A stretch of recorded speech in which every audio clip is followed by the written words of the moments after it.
Me oleme harjunud oma vabariigi sünnipäeva kõikjal Eestis ja mitte ainult Eestis tähistama.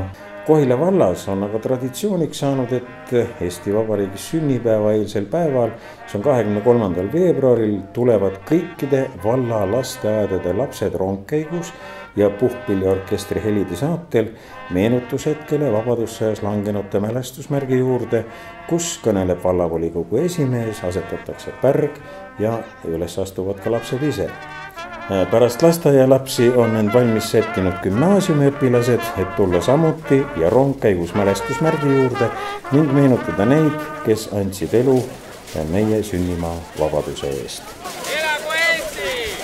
See oli aasta 2002, kui meie kunagine siinne muusikaõpetaja Rutt Puu tegi ettepaneku, et tähistada Eestimaa sünnipäeva piduliku rongkäiguga. See ettepanek meile väga meeldis, see meeldis lastele ka.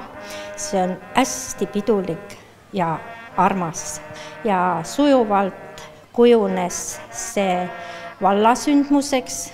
Ja selleks me oleme tulnud siia, et oma kohalolekuga näidata. Meile on sünnipäev tähtis. Meile on tähtis ka Eesti riigi sünnipäev. Teie olete seda kõike tulnud näitama.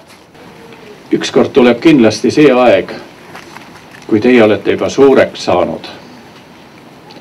Ja siis on ääretult oluline, et teil oleks südames selline ilus ja harras tunne.